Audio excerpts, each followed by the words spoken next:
Hey, today I'm going to be recapping episode 11 of Eternal Love. DiJun has come to Bai Chan's foxland looking for her. He instead sees Jaeyeon, who catches him up on the events of the Celestial Tribe.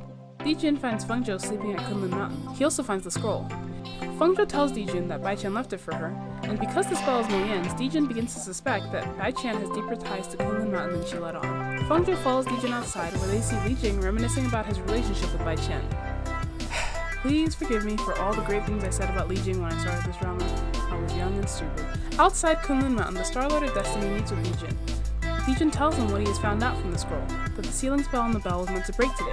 DiJun suspects that Bai Chan is the woman that sealed the bell. After all, who else could have known the exact date the spell would be lifted? At this point, DiJun addresses Fengzhou directly, telling her what he suspects. The spell needs to be passed down from master to disciple, which would only make sense if Bai Chen was Mo Yan's disciple. Fengzhou is insistent that Bai Chen has never had any interactions with Kunlun Mountain, but based on the way she's acting, she seems to know the truth. They all head out to the Celestial Tribe, and the Star Lord catches Fengzhou up on everything that's happened at the Celestial Tribe over the last few days. At the Celestial Tribe, the Heavenly Lord is sending Xiaoxing and Sangji off. He's allowed them to be together, but Xiaoxing can never receive a title. Just when they think their troubles are over, Fengzhou meets them outside, sword in hand. She is pissed at Xiaoxing for betraying Bai Chen, and as her status is technically higher than Sangji's, he can't stop her from saying what she wants. Before it can come to blows, DiJun arrives and stops Fengzhou.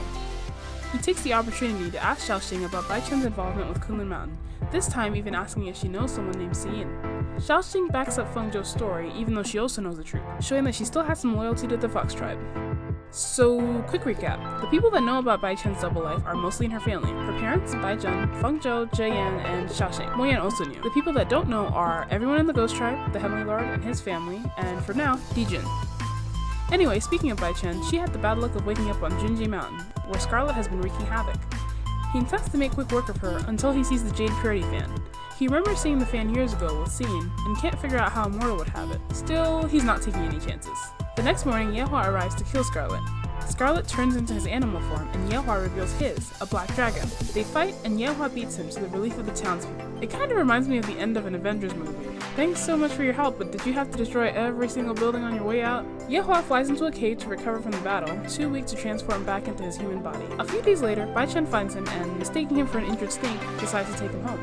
Not the way I thought they were going to meet, but okay. At Bai Chen's house, Bai Chen talks to herself while Yehua responds in his head. Yehua has been so strict and perfect this whole time that it was nice to find out that he has a sense of humor. This scene made me like him a lot more as a character. Yehua also recognizes the Jade Purity fan.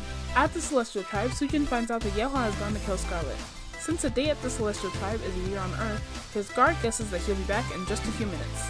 Sangji then heads to the throne room for a strategy meeting. The Heavenly Lord is really starting to lose his hold over the other clans. He asks Sujin to leave the room while his sons give him their ideas to control the clans. Sujin seems to have an idea and turns back to address the Heavenly Lord. She suggests that he marry her and name her as a consort. Her reasoning is that it shows that the Heavenly Lord cares about all the clans without giving any clan preference since the Sujin clan is gone. Sounds like nonsense to me, but I don't know much about a moral political theory. The Heavenly Lord resists at first since she's so young, but she manages to convince him. All she asks for in return is that one day in the future he grant her a wish. Is this about Yehua? Because I'm gonna go out on a limb and say that the way to his heart is probably not through marrying his grandpa. Back in the mortal realm, Bai Chen is nursing Yehua back to health. Or she thinks she is anyway. Yehua complains that the ointment she's putting on him is actually making him worse. She then tries to feed him. When he resists, she convinces him with a kiss on the head. Snake Yehua is so much cuter than the real one is. After dinner, Bai Chen takes him with her on a trip outside. In the clouds, we see what I can only assume is a rain goddess. How does that even work? Does every region have their own? Anyway, Yehua appears and tells her not to rain on Bai Chen before making his way back to the Celestial Tribe. I'm a little confused about how he travels. His snake body is still with Bai Chen, so how did he turn back into human Yehua? Did he leave a decoy snake behind? He makes it back and reports that he killed Scarlet and only suffered a small injury. In the mortal realm, we see Yanja asking after the details of the recent battle between Scarlet and Yehua. When Li Yuan disappeared, he did so with Scarlet, so she's hoping to track them both down. I haven't seen one positive interaction between the two of them, so I'm not sure why she cares so much, but family is family, I guess. Till next time, thanks for watching.